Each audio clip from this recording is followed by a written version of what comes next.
بسم اللہ الرحمن الرحیم۔ معزز طلبہ کرام، آپ سب کیسے ہیں؟ آج ہم اصول شاشی کے سبق نمبر 147 کو پڑھیں گے۔ آج کے سبق کا عنوان ہے اسقاط حکم پر تفریع۔ آج کے ہمارے سبق کی عبارت وَعَلَىٰ هَٰذَا قُلْنَا سے شروع ہوتی ہے۔ آئیے سب سے پہلے عبارت پڑھ کے اس کا ترجمہ کرتے ہیں، اس کے بعد باقاعدہ سبق کی وضاحت کی طرف بڑھتے ہیں۔ مصنف علیہ رحمہ لکھتے ہیں وَعَلَىٰ هَٰذَا قُلْنَا المرفق والکعب داخلان تحت حکم الغسل فی قوله تعالی الی المرافق۔ اور اسی بنیاد پر ہم نے کہا کہ کہنی اور ٹخنے یہ دھونے کے حکم کے تحت داخل ہیں اللہ تعالیٰ کے قول الی المرافق میں، لأن کلمۃ الہ ہاہنا للاسقاط، اس لیے کہ یہاں جو کلمہ الہ ہے یہ اسقاط حکم کے لیے ہے۔ فإنه لولاها لاستوعبت الوظیفۃ جمیع الید، اس لیے کہ اگر یہ اسقاط حکم کے لیے نہ ہو تو مقدار تمام ہاتھ کو گھیر لے گی۔ وَلِهَذَا قُلْنَا الرُّكْبَةُ مِنَ الْعَوْرَةِ، اسی وجہ سے ہم نے کہا کہ گھٹنا بھی ستر عورت میں سے ہے۔ لأن کلمۃ الہ فی قولہ علیہ السلام عورت الرجل ما تحت السرۃ الی الرکبۃ، اس لیے کہ کلمہ الہ نبی علیہ السلام کے فرمان کہ مرد کا ستر جو ناف سے نیچے سے لے کر گھٹنوں تک ہے، یہاں تفید فائدۃ الاسقاط، یہاں جو الہ ہے یہ اسقاط حکم کا فائدہ دیتا ہے۔ فتدخل الرکبۃ فی الحکم، پس گھٹنا بھی حکم میں داخل ہوگا۔ وقد تفید کلمۃ الہ تاخیر الحکم الی الغایۃ، اور کبھی کلمہ الہ حکم کو غایت تک مؤخر کرنے کا فائدہ دیتا ہے۔ ولہذا قلنا اذا قال لامرأته انت طالق الی شہر، اور یہی وجہ ہے کہ ہم نے کہا جب کوئی شخص اپنی زوجہ سے کہے کہ تجھے 1 مہینے تک طلاق ہے، ولا نیت لہ، اور اس کی کوئی نیت نہیں ہے، لا یقع الطلاق فی الحال عندنا، ہمارے نزدیک فی الحال اس عورت کو طلاق واقع نہیں ہوگی، خلافا لزفر، برخلاف امام ظفر کے، لأن ذکر الشہر لا یصلح لمد الحکم، ہمارے ہاں طلاق اس لیے نہیں ہوگی فی الحال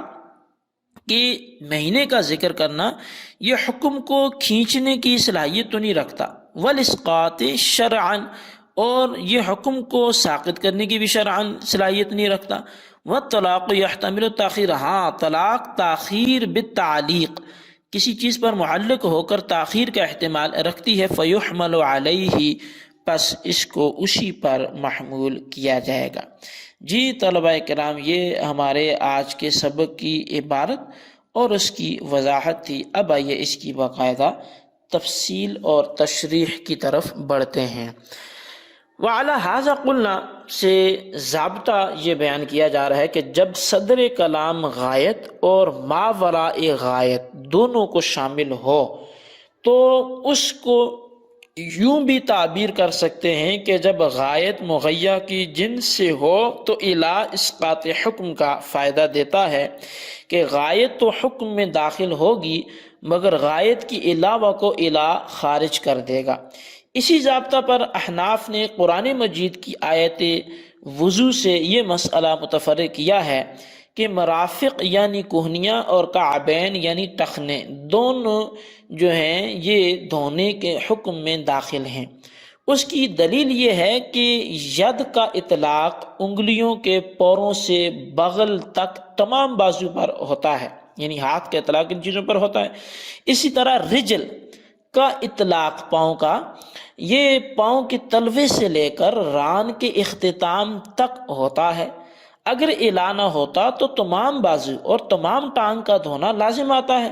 لیکن الہ نے آ کر بازو میں کوہنیوں کے علاوہ کو اور پاؤں میں ٹخنے کے علاوہ کو دھونے کے حکم سے خارج کر دیا،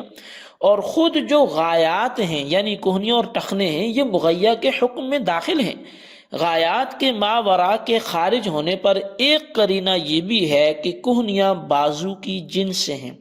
اسی طرح ٹخنے پاؤں کی جنس ہیں، لہٰذا یہ دھونے کے حکم میں شامل ہوں گے۔ اب یہ اسقاط حکم پر پہلی تفریع تھی، جبکہ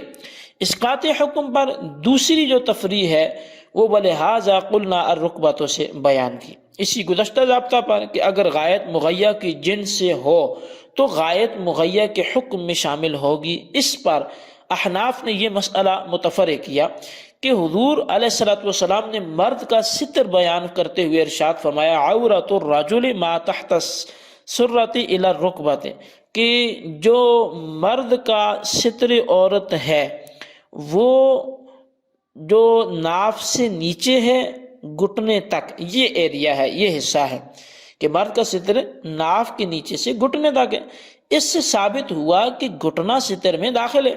اس کی دلیل یہ ہے کہ اگر الا نہ ہوتا تو ستر پاؤں تک ہوتا، مگر الا نے آ کر ستر کی غایت رکبہ بتائی، اور ما تحت السرہ گھٹنوں کو بھی شامل ہے اور ما ورائے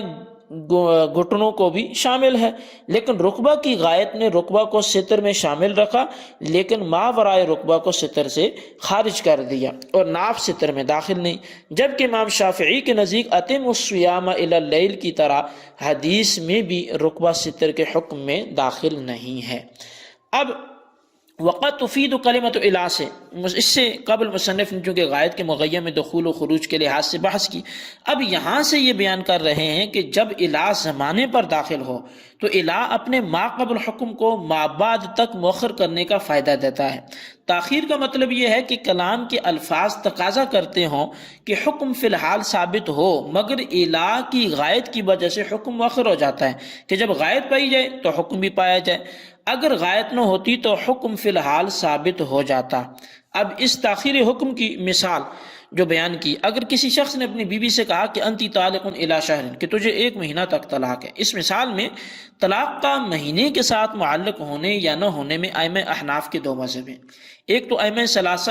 یعنی احناف کے ہی، ان کے نزدیک اگر شوہر نے کوئی نیت نہیں کی تو طلاق 1 مہینے کے بعد واقع ہوگی، اگر فی الحال طلاق کی نیت کی تو فی الحال طلاق واقع ہو جائے گی اور الا شہر کی جو قید ہے وہ لغو ہو جائے گی۔ جبکہ دوسرا مذہب امام ظفر کا ہے، وہ یہ کہ ہر 2 صورتوں میں کہ فی الحال واقع ہونے کی نیت کی ہو یا نہ کی ہو، طلاق فی الحال واقع ہو جائے گی۔ امام ظفر کی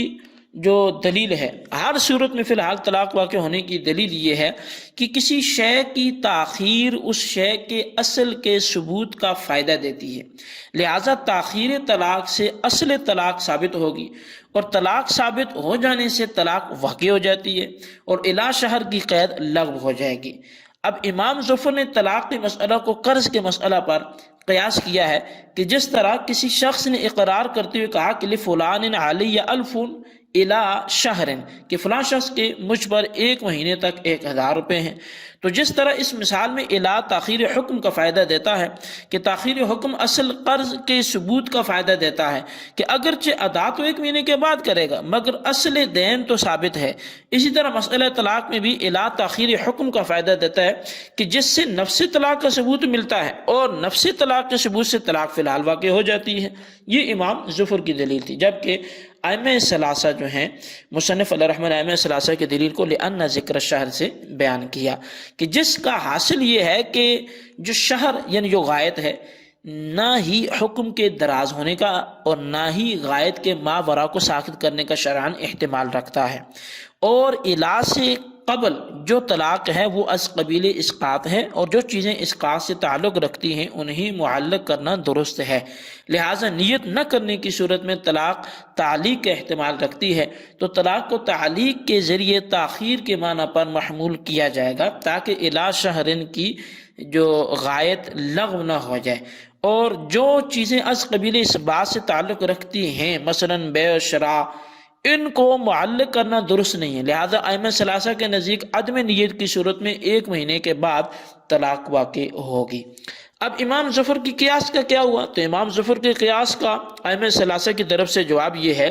کہ طلاق کو قرض پر قیاس کرنا درست نہیں ہے،